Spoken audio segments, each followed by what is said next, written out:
Kristus sebagai anak domba Allah. Salah satu gambaran paling penting dalam Alkitab mengenai Yesus Kristus adalah sebutannya sebagai anak domba Allah.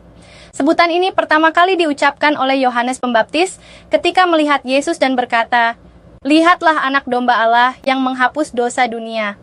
Yohanes 1:29. Pernyataan ini bukan sekadar sebuah kiasan, melainkan penggenapan dari seluruh rencana keselamatan Allah yang telah disingkapkan sejak Perjanjian Lama.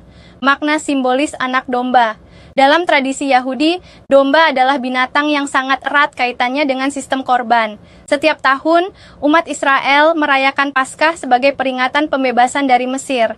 Pada perayaan itu, setiap keluarga harus menyembelih seekor domba yang tak bercacat. Kemudian darahnya dioleskan pada ambang pintu rumah. Keluaran 12:1-12. Darah domba itulah yang melindungi umat Israel dari penghukuman malaikat maut. Dengan demikian, domba Paskah menjadi lambang perlindungan dan keselamatan. Selain itu, dalam hukum Taurat, domba juga dipakai sebagai korban penebus dosa. Setiap kali umat berdosa, mereka mempersembahkan seekor domba di bait Allah sebagai pengganti hukuman yang seharusnya ditanggung manusia.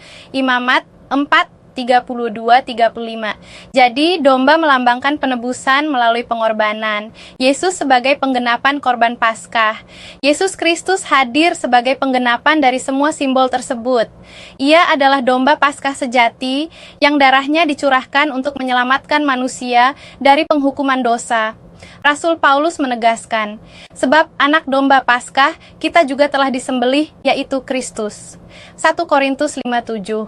Kematiannya di kayu salib bukanlah kebetulan, melainkan rencana Allah yang telah dipersiapkan sejak semula. Ketika Yesus mati, ia menanggung dosa seluruh umat manusia, bukan hanya satu bangsa. Korbannya sekali untuk selamanya, jauh melampaui korban domba dalam sistem Taurat yang harus diulang terus-menerus. Dengan demikian, karya penebusan Kristus bersifat sempurna dan final. Kematian Kristus dan penebusan dosa. Sebagai anak domba Allah, Yesus rela menyerahkan dirinya untuk disembelih demi keselamatan manusia.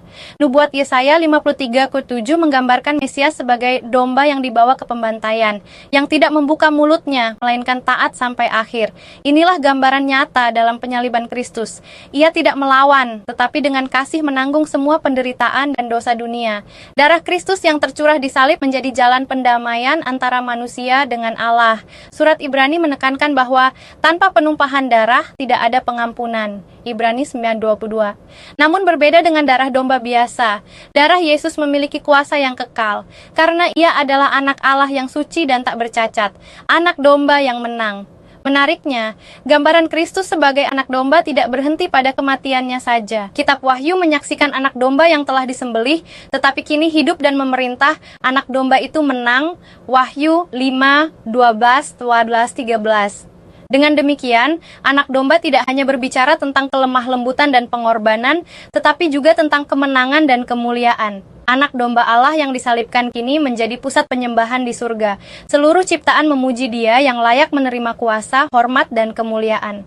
Artinya, pengorbanan Kristus tidak berakhir dengan kematian, tetapi berlanjut dalam kebangkitan dan kemenangan atas dosa serta maut.